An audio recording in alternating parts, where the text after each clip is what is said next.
માંગરોળ તાલુકા સમસ્ત અનુસૂચિત જાતિ સમાજ દ્વારા યોજાનાર સમૂહ લગ્ન માટે ફરી બીજી વખત મીટિંગ માંગરોળ સર્કિટ હાઉસમાં મળી હતી। આ મીટિંગમાં સમાજના આગેવાનો દ્વારા ખાસ મહત્વનો નિર્ણય લેવામાં આવ્યા હતા, જેમાં તારીખ 12/5/2024ના સમસ્ત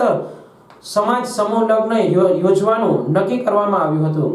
જેમાં ખાસ કરીને સમાજમાં થતા ખોટા ખર્ચને રોકવા અને સમાજમાં જાગૃતિ લાવવા માટે ખાસ સમૂહ લગ્નનું આયોજન કરવામાં આવ્યું હતું। મીટિંગમાં નક્કી કરવામાં આવ્યું હતું કે આ સમૂહ લગ્નમાં લગ્ન નોંધણી માટે કોઈ પણ એક પક્ષ માંગરોળ તાલુકાના હોવા છતાં જોઈએ તે જ લગ્ન નોંધણી કરવામાં આવશે। આ મીટિંગમાં માંગરોળ શહેર અને તાલુકાના આગેવાન જયંતિભાઈ ચાપડા, મનીષભાઈ ગોહેલ, ભનુભાઈ પરમાર, દેવેન્દ્ર ગોહેલ, જીવાભાઈ સોલંકી, બાર એસોસિએશન પ્રમુખ માધવજી ખાણિયા, વિરેન્દ્ર મકવાણા, વજુભાઈ દેગડા, મુળુભાઈ ચૌહાણ, પરબતભાઈ મેવાડા, હર્ષુભાઈ ગોહેલ, વેજાભાઈ મહાવદિયા સહિતના આગેવાનો અને નોકરિયાત વર્ગ તથા એડવોકેટ મિત્રોએ હાજરી આપી હતી। આજે અમે માંગરોળ તાલુકાના માંગરોળના સામાજિક આગેવાન, રાજકીય આગેવાન અને નોકરિયાત વર્ગ એક સાથે મળી અને અમારા સમાજના સમૂહ લગ્ન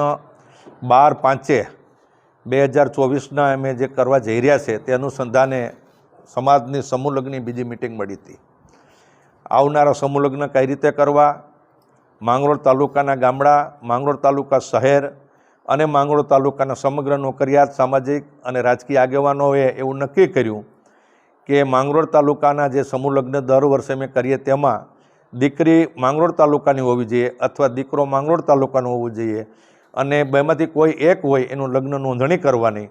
અને ફક્ત ને ફક્ત અનુસૂચિત જાતિ સમાજના જ ફંડ ફાળો લઈ નોકરિયાત વર્ગના સાથ અને સહકારથી સામાજિક આગેવાનો, રાજકીય આગેવાનો સાથ અને સહકાર અને જે અમારા માંગરોળ તાલુકાના ગામડામાં જે અમારો સમાજ રહે તેમની પાસે ફંડ ફાળો લઈ અને અમે દર વર્ષે સમૂહ લગ્ન કરીએ એવા સમૂહ લગ્ન 12/5/2024ના કરવા માટેની ચર્ચા વિચારણા માટે મળ્યા હતા।